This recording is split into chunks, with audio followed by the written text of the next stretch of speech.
How's it going, everybody? Welcome to my Week 16 prediction show. I'm back. Sorry for missing last week. I was feeling just a little bit under the weather, so I was not able to get in front of the camera and speak for over an hour. My throat was not doing well. But this week, I'm back. I'm fully healthy. So let's get right into it, into another pivotal week in the NFL, Week 16. Last week, I went 10-6 in my predictions, giving me an overall record on the season of 147-76. Congratulations to the Broncos and the Rams. They both clinched a playoff spot last week. Both teams are currently the number one seeds in their respective conferences. So both of these teams doing very, very well. Getting right into the playoffs, punching their ticket to the dance. Both of them will try to now clinch their divisions and their number one seeds. The Broncos this week can clinch their division and the number one seed, and the Eagles can clinch the NFC East this week. Other teams that can clinch a playoff spot this week, pretty long list. The Bills, the Patriots, the Jags, the Bolts, the Bears, Packers, Niners, and Sea Chickens. All those teams have the possibility to clinch this coming week. So this list of teams that have clinched will obviously grow when we do this next week. Let's get right into it.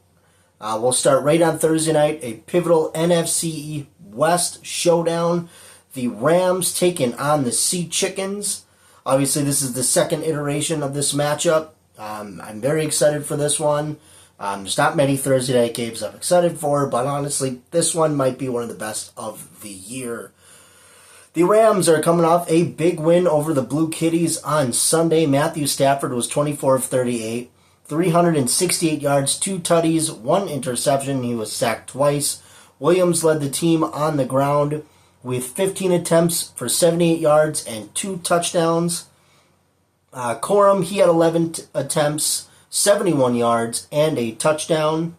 Puka Nacua, 9 receptions, 181 yards. So Puka Nacua continuing to be absolutely insane. He did go down at some point during the game, but I believe he did return. I think he's perfectly fine.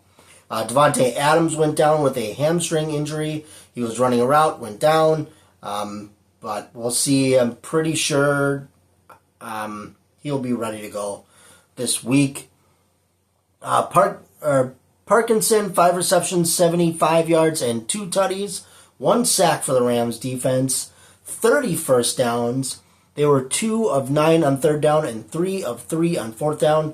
So the Rams getting a big, big win against another tough NFC opponent in the Blue Kitties, and they're taking on their rival, the Sea Chickens. Sea Chickens are coming off a very, very close win over the now Phillip Rivers-led Indianapolis Colts. The final score is 18-16. It was a game-winning field goal for the Sea Chickens. Sam Darnold, 22 of 36, 271 yards. He was sacked just once, didn't throw any touchdowns, no interceptions. Charbonnet, he had 8 attempts for 31 yards. That led the team. JSN, another wide receiver, continuing to be absolutely insane. He had 7 receptions, 113 yards. Rashid Shaheed, he had 5 receptions for 74 yards. Bryant had an interception, 1 sack for their defense. And of course, Myers, he was 6 of 6 from field goal range. All of the Sea Chickens points coming off the leg of Myers, and of course that game-winning 56-yard field goal against the Colts. They were 2 of 13 on third down. Going back to their first matchup, the Rams and the Seahawks, the Rams came away with that win, so it would be very, very pivotal for the Sea Chickens to get this win at home and try to keep pace with the Rams. They would equal. If the Sea Chickens won, then their record would be equal. But I'm going to go with the Rams here. I think the Rams I think their offense is a lot better. Their defense is a lot better. Matthew Stafford is the better quarterback. He has better wide receivers. So I'm going to go with the Rams to win this one. It should be a fun one, but I'm going to take the Rams for Thursday Night Football. Then, Saturday, we have 2 games. I'm going to go over the Eagles and Commies first, and then I'll cover the Packers and the Bears at the end of the video. So, Eagles and Commies. Eagles coming off an absolute blowout and a shutout against the Las Vegas Raiders. A good bounce-back win for the Philadelphia Eagles. Snapped their 3-game losing streak. Jalen Hurts, he was 12 of 15, 175 yards, 3 touchdowns, sacked just once. He also had 34 rushing yards. Saquon Barkley, 22 attempts on the ground, 78 yards, and a touchdown. And then Goddard, he had 6 receptions, 70 yards, and 2 tutties. A.J. Brown, 2 receptions, 41 yards, and a touchdown. Bond, he had an interception, 4 sacks on Kenny Pickett, 10 of 13 on third down, and almost 40 minutes of time of possession. So the Eagles absolutely dominated let's be honest, a very, very bad team. This is a big bounce-back win for the Eagles. Coming on a 3-game losing streak, going to Vegas, and just beat the crap out of a crappy team. So it's a good bounce-back win for them. They're taking on the Commies, who are also coming off a win. The Commies took down the Giants on Sunday, ended their 8-game losing streak, so congratulations to them. Marcus Mariota, he was 10 of 19, 211 yards, 1 touchdown, sacked twice, and he did fumble the ball. Of course, now we know Mariota will start for the rest of the season for the Commies. They've now not benched Jaden Daniels, but kind of benched Jaden Daniels because of his health. Obviously, the Commies were eliminated last week or the week before. No need in putting your star quarterback in harm's way when there's no need to. So Mariota starting the rest of the way. Krosky Merritt, he had 18 attempts, 96 yards, and a tutty. Scary Terry, 3 receptions, 69 yards, giggity, and 1 touchdown. Sanders still, he had an interception. The Commies were 3 of 11 on third down. Not great. I'd like to see that improve. One of the bigger things I'd like to see the Commies improve, 11 accepted penalties. That's not great. You really want to take that down a little bit, especially going against the Eagles. I'm going to go with the Eagles to get the W here. I just think the Commies are kind of a shell of their former selves. Of course, they've dealt with a lot of injuries this season.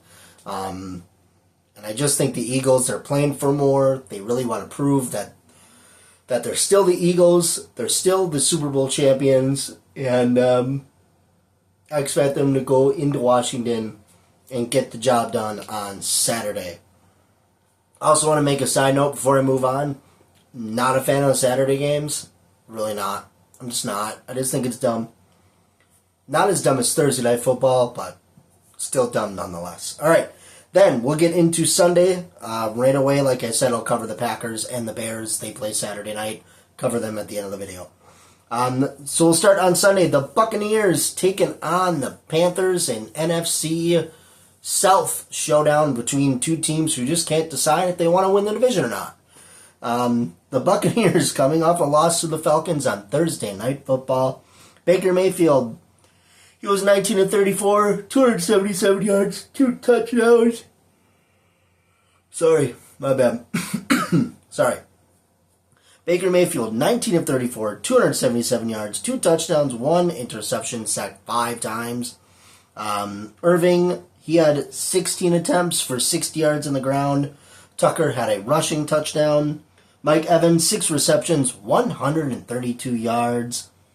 Godwin and Culp, they both had a receiving touchdown between one another.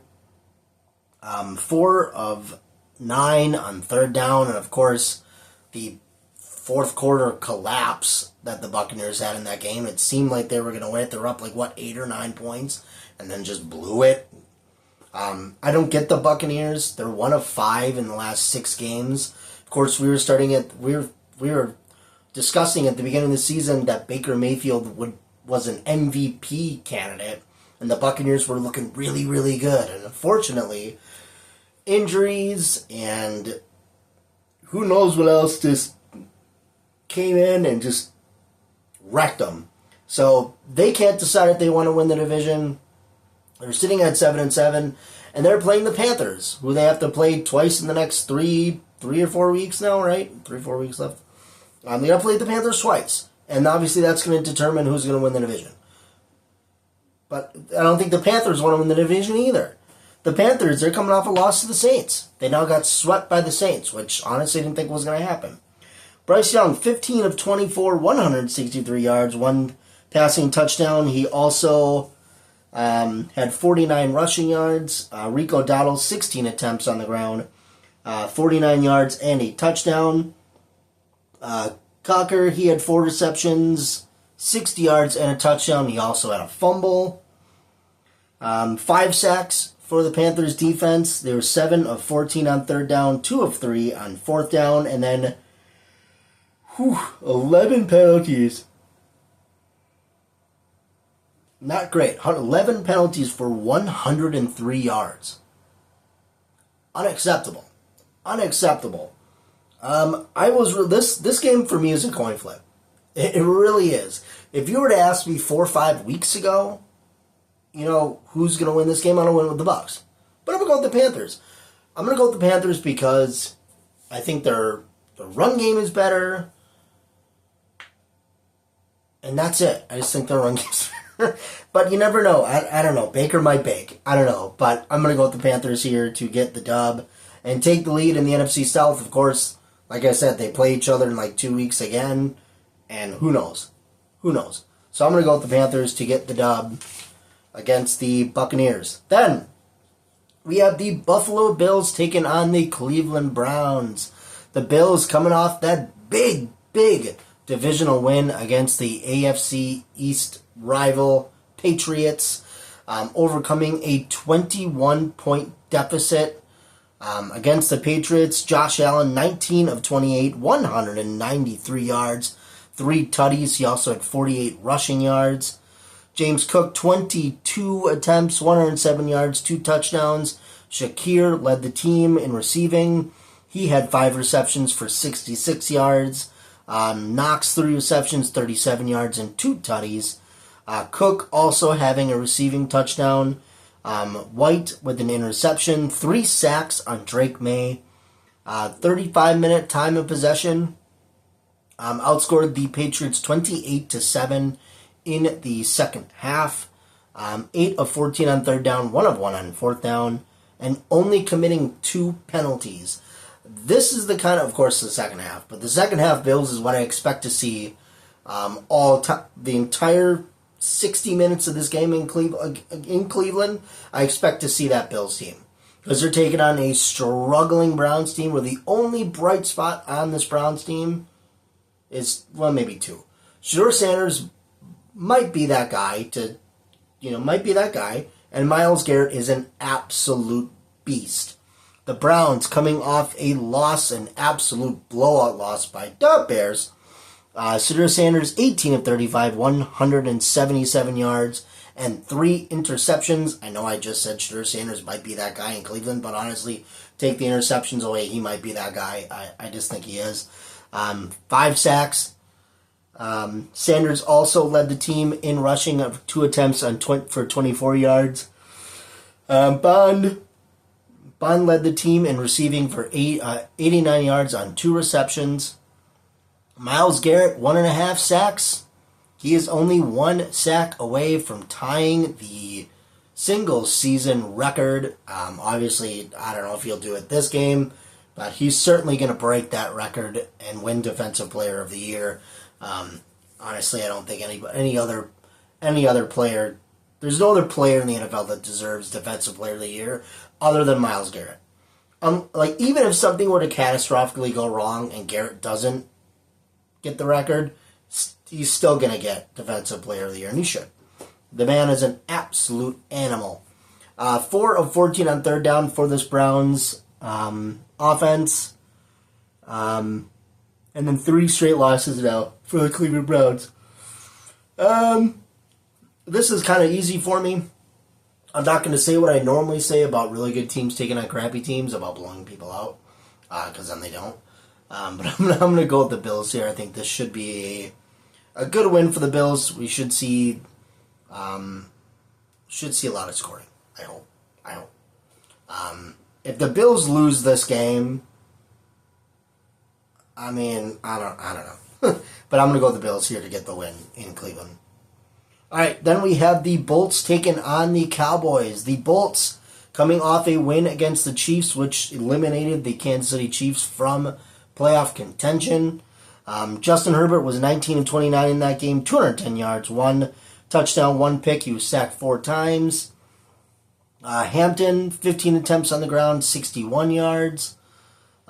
Goodson, he had 4 receptions for 61 yards.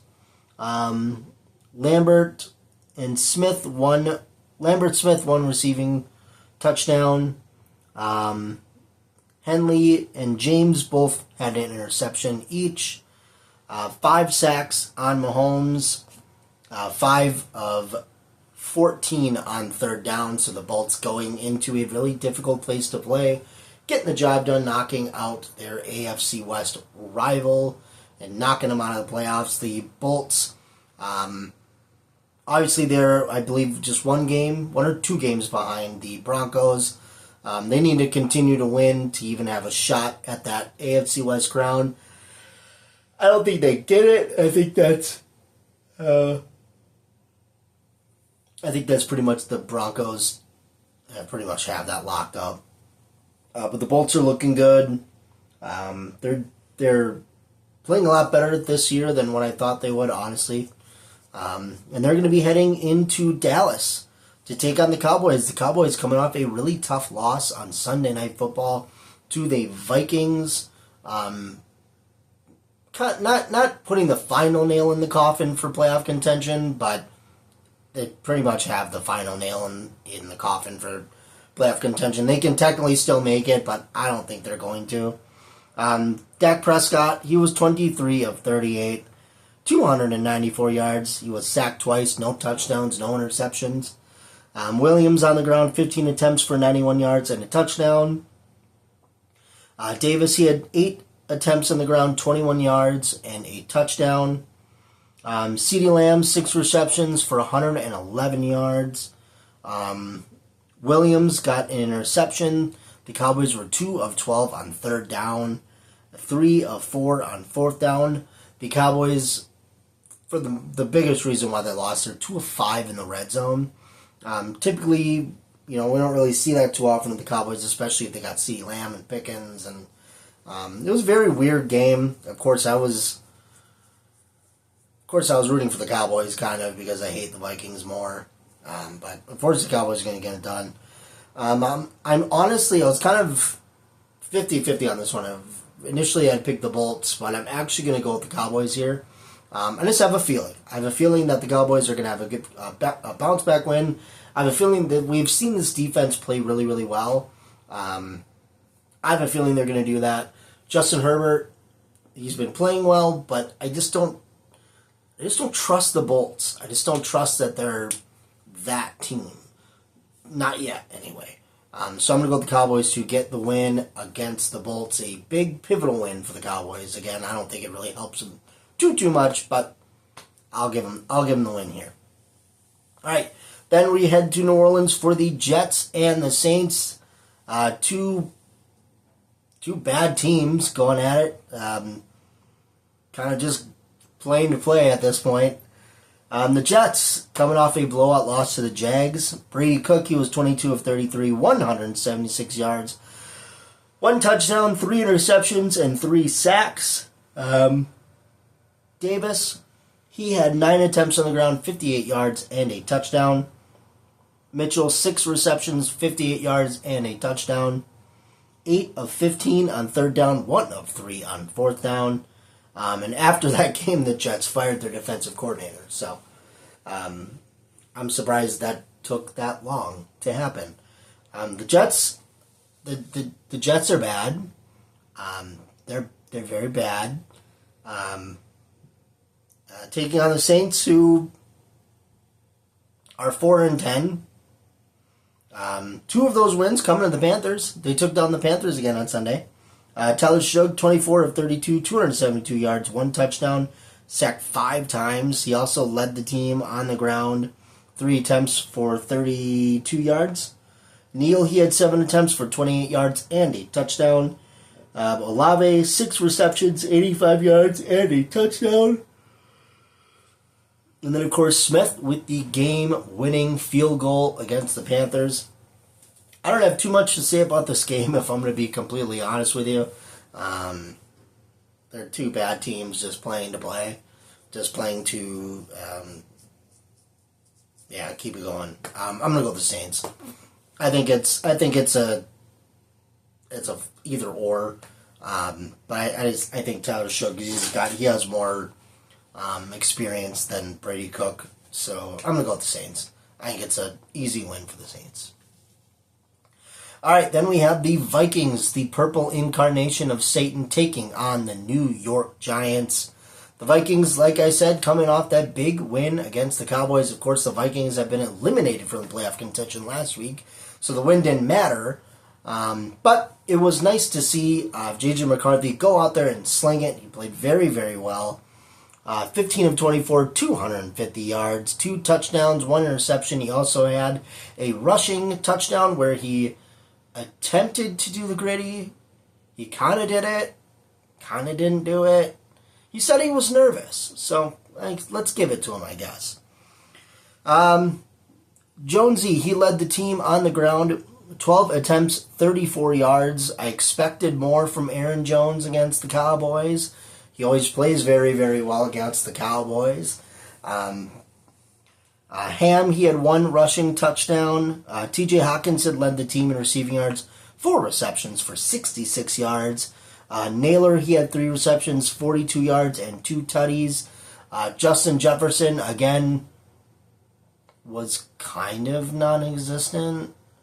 And I don't think that's necessarily his fault. I don't. I really don't. 2 sacks for their defense, 2 of 9 on 3rd down, and 3 of 3 on 4th down. So, the Vikings playing very, very well. Playing very, very well. Of course, now it's just kind of just letting J.J. McCarthy play and get some reps and see what they have in J.J. McCarthy. If you want my honest, unbiased opinion, I'll act like a non-Packer fan for a second. I like J.J. McCarthy. I think there's a lot of potential there. Of course, with having a lot of very good weapons, I think that in a couple of years, J.J. McCarthy could be a very good quarterback. But back to being a Packer fan, the Vikings suck, and so does McCarthy. Anyways, they're going to be taking on the Giants. The Giants coming off that loss to the Commies. 8 straight losses now for the Giants. It is not going well in, New Jersey. Jackson Dart, he was 20 of 36, 246 yards, 2 touchdowns, and an interception. Tracy Jr., 15 attempts on the ground, 70 yards, and a rushing touchdown. He also had a receiving touchdown. Johnson, 3 receptions for 72 yards. That led the team in yards. Robinson, 5 receptions, 54 yards, and a touchdown. 2 of 12 on 3rd down. Like to see that improve. 2 of 4 on 4th down. 2 sacks on Marcus Mariota. And then Younghoe Koo, 0 for 2 on field goals. I don't know what happened to Younghoe Koo. What happened to the kind of like the veteran kickers? Like Justin Tucker before he kind of became a Predator. And then Younghoe Koo. I'm not understanding this. Tucker, Younghoe Koo. Harrison Buckner struggled for a little while. Just odd. It's odd to see these kickers that were pretty much automatic. It's weird to see them struggle. It is. I'm going to go with the Vikings here. I think that I think they're a better built team right now. Obviously, both of these teams aren't going anywhere this year, but I think that the Vikings are the better team here. So I'm going to go with the Vikings to get the win. All right, then we have the Kansas City Chiefs taking on the Tennessee Titans. Of course, like I've already said, the Chiefs coming off that loss to the Bolts, that eliminated them from the playoffs. They're not going to the playoffs for the first time since, what did I say, 2014? I think 2014, 2015. It'll be weird. It'll be weird to not see the Kansas City Chiefs in the playoffs. And I will be honest, as an NFL fan, good. It'll be nice to not have them. It'll be weird, but it'll be nice not to have them. Of course, the biggest news coming out of that, Patrick Mahomes tearing his ACL. It's tough. Of course, you hate to see any player go down with a injury. Of course, Patrick Mahomes, extremely good quarterback, extremely successful in Kansas City. To see him go down, I think was just a stab right in the heart of the Kansas City Chiefs and their fan base. So praying for a speedy recovery from Mahomes. Of course, he'll miss some, obviously the rest of this year, and then some of next year, I would believe. It sucks. Really sucks. But I do expect Mahomes to come back and be just as elite as he has been. Before he went down, he was 16 of 28, 189 yards, 1 interception. He was sacked 5 times. Gardner Minshew, a little bit of Minshew mania now happening in Kansas City. Of course, I'm sure he'll be the starter for the final 3 games of the season. He came in, he was 3 for 5, 22 yards, and then threw the game losing interception. Pacheco, he led the team on the ground, 11 attempts for 21 yards. Patrick Mahomes, he had 2 attempts on the ground, 15 yards and a rushing touchdown. Travis Kelce, 7 receptions and 70 yards. Of course, it's probably going to be the end of Travis Kelce's career. I'm pretty sure he doesn't come back next year, especially missing the playoffs this year and then not having Patrick for at least some of the next season. I think we're probably going to see the last couple games of Travis Kelce, who does have a Hall of Fame career. He'll be in the Hall of Fame. One of the best tight ends to ever do it. Let's see here. Gillette, he had an interception. They had 4 sacks on Herbert. 6 of 13 on third down, and then 3rd straight loss for the Chiefs. Of course, their season is over. But there's a little bit of light at the end of the tunnel. You might be able to get a pretty easy win this week. They're taking on the Titans. We're sitting at an abysmal 2-12. The Titans coming off a loss to the Niners. Cam Ward was 18 of 29, 170 yards, 2 tutties. Wasn't sacked at all. So, good job to that O-line. No sacks on Ward. That's good. That's progress. That's good. Pollard, 14 attempts for 104 yards, 1 touchdown. Helm, he had 4 receptions, 49 yards, and a tutty. Simmons also had a receiving touchdown. 2 sacks on Brock Purdy. They were 3 of 9 on third down, 2 of 2 on fourth down, and 7 penalties. Of course, the Titans, pretty much, as they have all season, pretty much is seeing who Cam Ward is as a quarterback. Trying to improve their team the best that they can. I think I'm going to give it to the Chiefs in this one. Obviously, they're the better team. Even when it's Gardner Minshew behind center and not Mahomes, the defense of the Chiefs, I don't think has been the problem this year. Their problem has been their offense, oddly enough. But I'm going to go with the Chiefs here. Should be an easy win for them. Although I wouldn't be surprised if the Titans get the dub, but I'm going with the Chiefs. All right. Then we had the Bengals taking on the Finns. The Bengals shut out by the Ravens on Sunday. Joe Burrow was 25 of 39, 225 yards, 2 interceptions, sacked 3 times, no touchdowns. Chase Brown, 13 attempts for 53 yards. Jamar Chase, I think he had 18 targets, 18 targets, 10 receptions, 132 yards. Battle had an interception, 4 sacks on Lamar Jackson. Oddly enough, they had 40 minutes of time of possession, and they didn't score any points. That's tough. Of course, one of those interceptions of Burrow's was a pick 6. 3 of 15 on third down and 3 of 5 on fourth down. Of course, Burrow I was seeing a lot of his press conference was really dark and kind of depressing. I think outside of this season, I think the Bengals turn it around next year. I really do. If Burrow could just stay healthy, the Bengals would be fine. Unfortunately, he's got quite the injury bug. And they will be taking on the Finns. The Finns coming off that loss on Monday Night Football to Aaron Rodgers and the Pittsburgh Steelers. Tua, he was 22 of 28, 253 yards, 2 tutties, 1 interception, and 4 sacks. Achane, 12 attempts for 60 yards. He led the team in rushing, and he led the team in receiving. He had 6 receptions for 67 yards. Waller, 7 receptions, 66 yards, and 2 tutties, 3 sacks on A-Rod. They were 2 of 8 on third down, 1 of 1 on fourth down. Snapped their 4-game win streak. I don't think that win streak would have saved Mike McDaniel's job. I still think the Dolphins move on from him after the season. Of course, you're not going to fire him now. There's no point. The Finns aren't going anywhere. Their season's over. They've been eliminated. They're done. I think he's done at the end of the season. But they'll keep him. Why not? They did make a big decision. They are benching Tua for the remainder of the season for Ewers. It seems that Tua's career in Miami may be in jeopardy.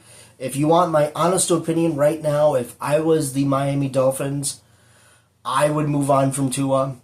I don't think Tua's a bad quarterback. I think he's got injury issues. Of course, how many concussions he's had. I think for safety purposes, you move on from Tua. But I just think that Tua might have better success somewhere else. I just don't see him having much success anymore in Miami. But I do see them moving on from him after this season. And I could be wrong. I could be completely wrong. That's just my honest opinion. I'm just a guy who watches football. I don't know anything. But I'm going to go with the Bengals for this game. I just think that I think they're going. I just think that it was a really depressing week for the Bengals, and I think that maybe it's just me wanting them to feel better, but I'm going to go with the Bengals here. I think their offense is better. I think if Burrow plays like Burrow did the last time they played the Ravens, I think they get the dub. So Bengals with the win in Miami. All right, then let's head to Arizona where the Falcons will take on the Cards. The Falcons coming off that Thursday night win against the Buccaneers. Big division win. Obviously, it doesn't matter. They've been eliminated. But it was a big win nonetheless. Kirk Cousins, 30 for 44. 375 yards, 3 tutties. Sacked just once. No interceptions for Kirko. Bijan, he had 19 attempts for 93 yards and a touchdown. He did have a fumble, unfortunately. Kyle Pitts was a maniac. Absolute maniac. 11 receptions, 166 yards, and 3 tutties. So good for him. That was awesome to see. Alfred, he had an interception. 5 sacks on Baker.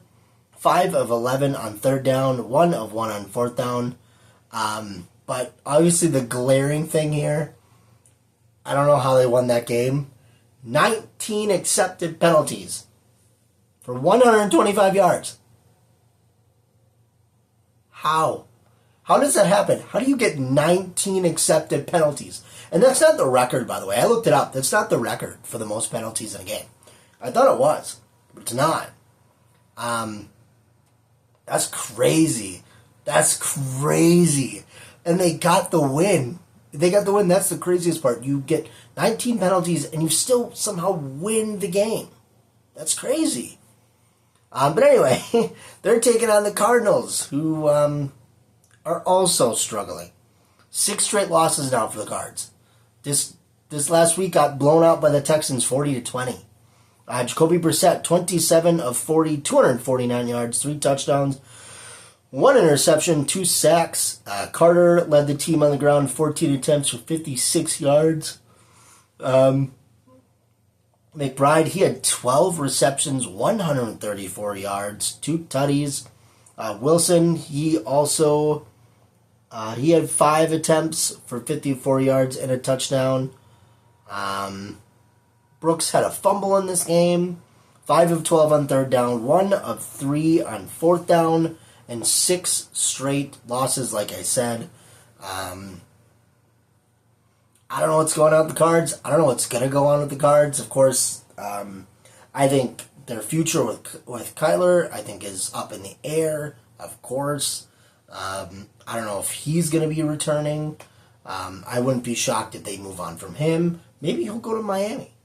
Maybe he'll just switch quarterbacks. Tua to Arizona and Kyler to Miami. I can see it happening. But now I'm just rambling. I think this is an easy pick for me. I'm going to go with the Falcons here.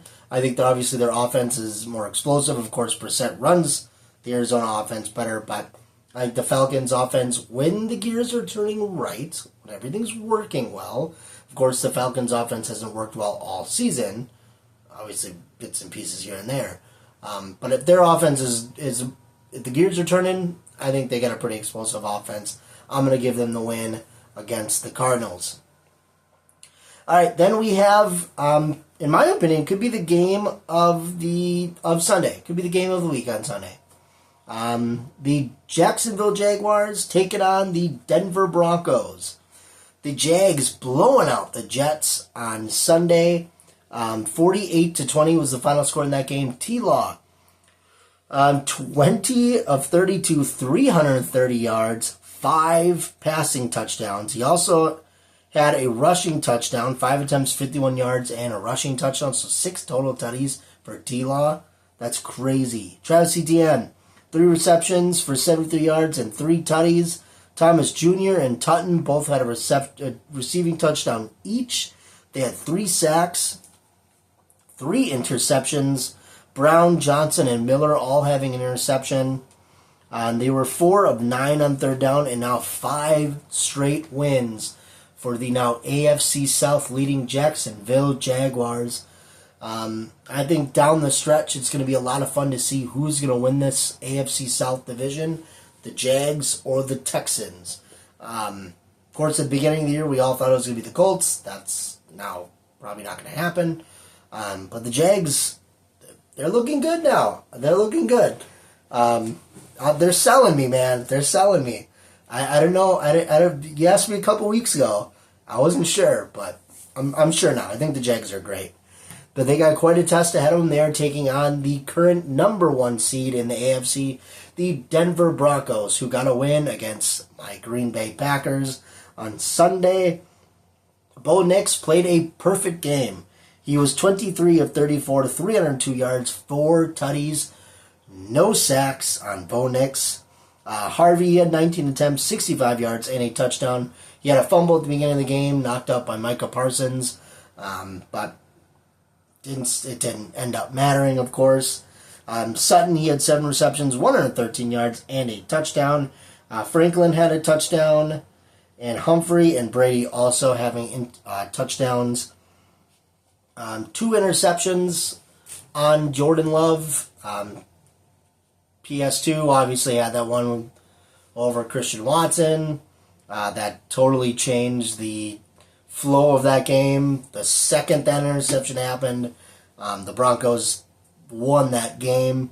And then the other interception, I don't necessarily blame Jordan for. I've said that already. But this is now 11 straight wins. They were also 4 for 4 in the red zone, which is the main reason why they won. The Packers were only 1 for 4 in the red zone in that game, but I'll get into the Packers later. And of course, 11 straight wins, clinching a playoff spot. The Broncos are the best team in the NFL right now. There's no denying that. Their offense is great. Their defense is even better. I think this is a win for the Broncos. Of course, luck's got to run out sometime, right? If the Broncos are going to lose a game and end this streak when they're actually trying, of course, like the last game of the season, they might lose because they won't play their starters or something like that. But if the Broncos are going to lose a game for the remainder of the year, I think it could be this one. But I'm going to go with the Broncos. I think they're the better team. But I think this is a good matchup in the AFC. Game of the week, in my opinion, for Sunday. All right, so Broncos get the dub. All right, then we have the Steelers taking on the Blue Kitties. This game could have playoff implications for the Bears and the Packers. Steelers, they took down the Finns on Monday Night Football. A-Rod, 23 of 27, 224 yards, 2 touchdowns. No interceptions. He was sacked 3 times. Gainwell, 13 attempts for 80 yards. Smith and Hayward, they both had a rushing touchdown each. DK Metcalf, 3 receptions, 55 yards, and a touchdown. MVS also having a receiving touchdown. To be honest, it was cool to see Aaron Rodgers tossing a tutty to MVS, taking me back to the Green Bay Packer days. But MVS, it was cool to see him get a touchdown. Cool to see Aaron throw it. That was awesome. Samuel Jr., he had an interception, 4 sacks onto 4 of 13 on third down. Like to see that improved, especially in this game. And then 3 of 3 on fourth down. They have quite the test, taking on the Blue Kitties. The Blue Kitties are coming off a tough loss to the LA Rams. Really pivotal game. The Blue Kitties needed that one. And now the Blue Kitties pretty much out of the race for the NFC North at this point. I think they could still easily make the playoffs. If you want my honest opinion right now, I think the Blue Kitties make the playoffs. But anyway, back to their game. Jared Goff, 25 of 41, 338 yards, 3 touchdowns, sacked just once. Gibbs, 13 attempts on the ground, 38 yards. Montgomery, 7 attempts on the ground, 32 yards and a touchdown. So I think it was like 70 total yards on the ground for the Blue Kitties. That's not a recipe for success for them. Of course, if they run the ball really, really well, they're pretty much always guaranteed to win. Amon-Ra St. Brown, 13 receptions on 18 targets. 164 yards, 2 touchdowns. Jameson Williams, he had 7 receptions, 134 yards, and a touchdown. Aiden Hutchinson, an interception, almost a pick 6. He almost got all the way down there. 2 sacks on Stafford, 5 of 14 on third down, and 2 of 2 on fourth down.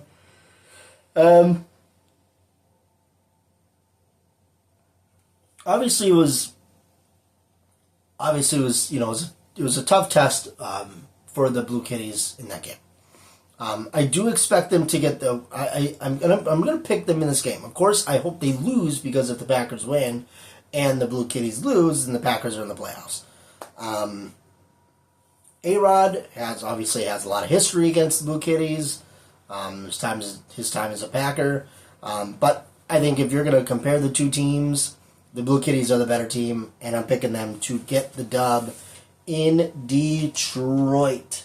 All right. Then we have the Raiders taking on the Texans. The Raiders sitting at an abysmal 2-12. They got shut out by the Eagles on Sunday. Kenny Pickett against his former team, he was 15 of 25, 64 passing yards, 1 interception, sacked 4 times. Genty, 9 attempts on the ground, 35 yards. Bowers, he had 6 receptions for 28 yards. That led the team, by the way. 1 sack on Jalen Hurts. 3 of 12 on third down. 0 for 1 on fourth down. And now their 8th straight loss. So, things not going well in Vegas. I don't have much to say about the Raiders. I really don't, because there's not much to say about the Raiders right now. I think that the Raiders could improve next year, but I don't know if I see that happening. And they got a tough test again. They're taking on the Texans, who are fighting to keep pace with the Jaguars in the AFC South. The Texans blew out the Cards. C.J. Stroud, 22 of 29, 260 yards, 3 touchdowns, sacked just once. Jordan led the team on the ground with 15 attempts for 101 yards. Collins, he had 3 receptions, 85 yards, and 2 touchdowns. Let's see here. Schultz, he had 8 receptions, 76 yards, and a touchdown. Sorry, I almost lost my notes there.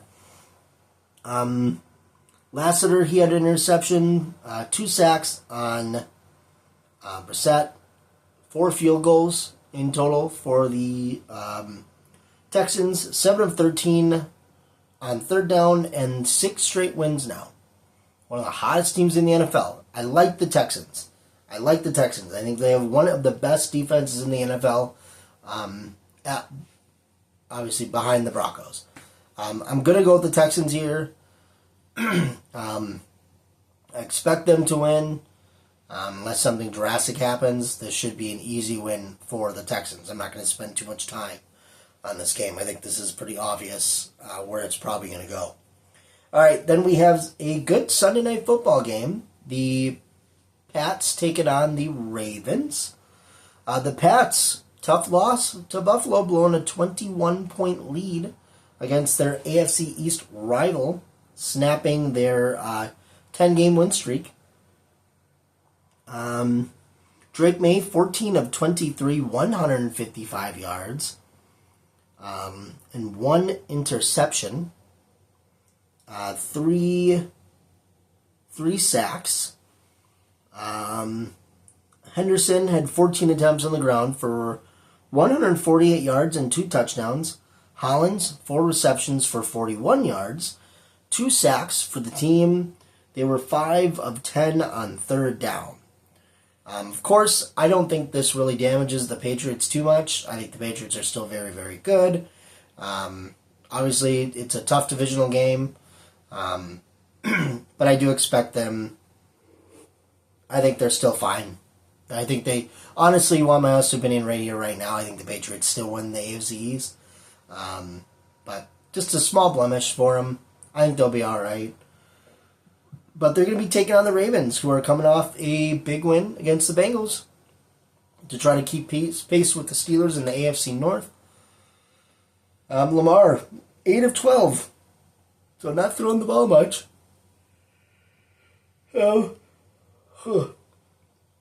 Apologies. 8 of 12 for passing for Lamar, 150 yards, 2 touchdowns, 1 interception. He was sacked 4 times. King Henry, 11 attempts on the ground for 100 yards. Zay Flowers, he had 3 receptions, 68 yards, and a touchdown. And then Ali, he had 2 receptions for 32 yards and a touchdown. The Ravens had 2 interceptions on Joe Burrow. Gilman was handed one of those interceptions and brought it all the way back for a touchdown. 3 sacks on Burrow. There were 2 of 7 on third down. And only 2 penalties. So very, very disciplined night for the Ravens. I know I'm going to sound kind of crazy here, but I'm going to go with the Ravens here. I just have a feeling. I just have a feeling that the Ravens are going to get another big win in Baltimore. I just have a feeling, and that's the only reason.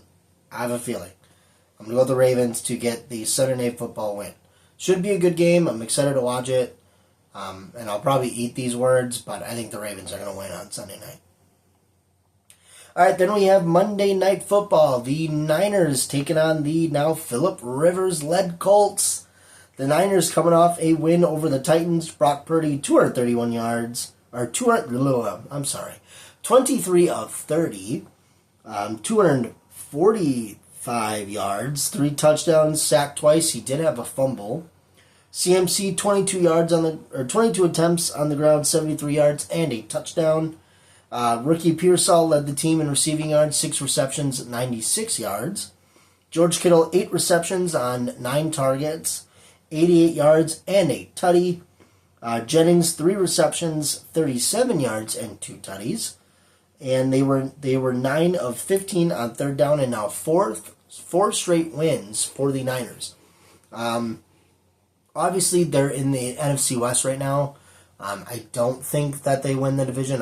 They technically still have a shot. But I think that, oddly enough, in a division that has three really good teams, I think the Niners are the worst of the three. But I think they'll still probably get in the playoffs. But the Niners are looking good, looking dangerous, even though they've had all of these injuries and all of this adversity for the Niners this season. It's cool to see them. It's cool to see the Niners be able to overcome all this stuff and still be a very, very good team. And I'm trying to say that as a Packer fan who has had my heart ripped out by the Niners plenty of times over the years. But it's cool to see this Niners team overcome all this adversity. And they got a good matchup. They got to take on the Colts, who are fighting for their lives right now, sitting at now 8-6. Of course, the Colts started the season with 8-1 at one point, and just falling apart. Sucks. It really sucks. But I kind of had a feeling that was going to happen. But anyway, they're coming off a close loss to Seattle. They almost beat them. Phillip Rivers, in his return to the field, 18 of 27, 120 yards, 1 touchdown, 1 interception. He was sacked just once.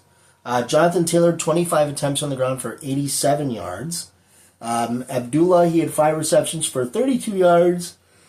Down had 1 receiving touchdown. They had 1 sack on Sam Darnold. This is now their 4th straight loss, so they were in complete control of their division, complete control of the AFC, and they have just fallen. Of course, Daniel Jones going down, a lot of injuries. Sucks to see. It sucks to see because it was really cool to see the Colts. It was really cool to kind of see the Colts, the Patriots, and the Broncos being the AFC heavyweights in 2025. It was cool to see because it kind of brought me back to when I was younger, when we were all younger, and those 3 teams dominated for many, many years. Of course, with Peyton and Brady, and then Peyton again. But anyway, whatever. I'm going to go with the Niners here. I just think they're the better team right now. It'd be cool to see Phillip Rivers get a win. I just don't think it's going to happen this week. I think Jonathan Taylor, of course, he was a big MVP candidate. He's fallen down. And it just seems that if he's not going absolutely crazy, it's very hard for the Colts to get a win. All right, so I'm going to go with the Niners to get the win on Monday Night Football. So, yeah. All right, and then, as I said, Saturday night, we have the Green Bay Packers heading to Chicago to take on their bitter, bitter rival, the Bears. The Packers sitting at 9-4-1. The Bears sitting at 10-4, of course. The Packers losing last week. The Bears winning. The Bears taking back control of the NFC North. For now, we'll see what happens. The Packers, of course, losing to the Broncos. Tough loss. An absolute nightmare and disaster in Denver. I'm not going to get too much into it because I already did an entire video on it. But I'll quickly go through the stats. Of course, Jordan Love, 24 of 40, 276 yards, 1 touchdown, 2 interceptions. I've already said, blaming 1 interception on Jordan and 1 on Dontavian Wicks. He was sacked 3 times. Of course, Zach Tom going out with an injury. That didn't help. Rasheed Walker did not play well. I think he had 4 or 5 penalties alone on just him. Josh Jacobs, he had 12 attempts on the ground, 73 yards, and a touchdown. He also had a receiving touchdown that he practically mossed the Denver defender. Jaden Reed led the team in receiving yards. He had 5 receptions for 55 yards. The superstar back and contributing. He hobbled off the field late in that game. He seems to be all right. We'll get into their the practice and the designations and practice and all that here in a minute. Matthew Golden, 3 receptions for 55 yards. Luke Musgrave, he had 4 receptions for 52 yards.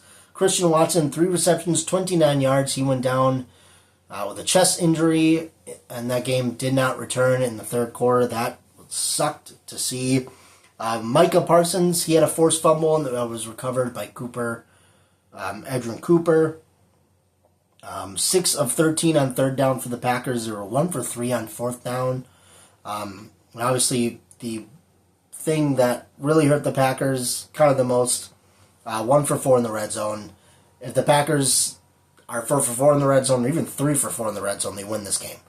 And then obviously 10 penalties for 72 yards. It's inexcusable. Inexcusable for the Packers. Of course, the biggest blow was losing Micah Parsons. Of course, tore his ACL. He's done for the year.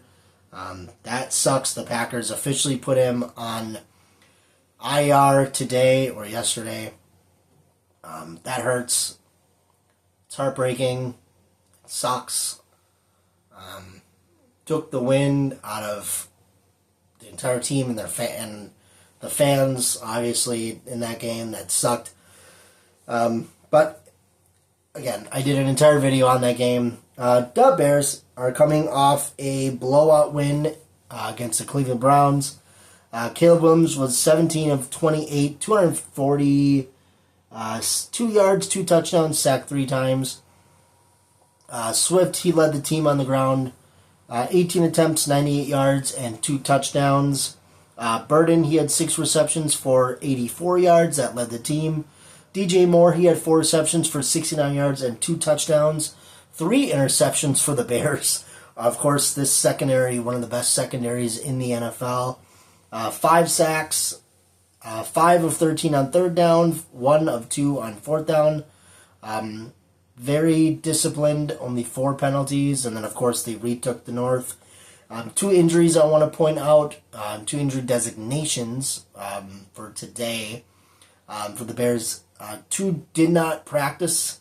Odunze and Burden, 2 very good wide receivers for the Bears. Not practice. They haven't practiced. They didn't practice yesterday or today. We'll see what happens the rest of the week, but obviously those 2 guys, if they did not go, would be good for the Packers. Let's get into a couple of the practice things. Practice report, or injury report for the Packers. I can't speak right now. Did not practice. Josh Jacobs did not practice, although he has said in the media this week that he plans on playing. So I don't know. Maybe he's just resting. I have no idea. Jaden Reed, he did not practice, but that was solely based on a personal matter. I don't know what that personal matter is. It's not my business. Obviously,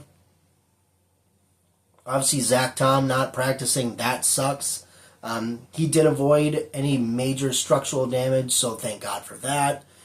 Josh Wiley, he did not practice. Of course, I think he's in probably concussion protocol now. Evan Williams not practicing, that sucks. He said he also avoided major damage, and he said it doesn't feel like it did when he missed like 4 games in college, so take that with what you will. That's not great. Limited was Chris Brooks, Kennard, Colin Oliver was limited. Nice to see him practicing now. LVN was limited. Christian Watson was limited. He returned to practice, which is awesome to see. Hopefully he is able to go. Of course, him leaving the game on Sunday was heartbreaking because he just came back.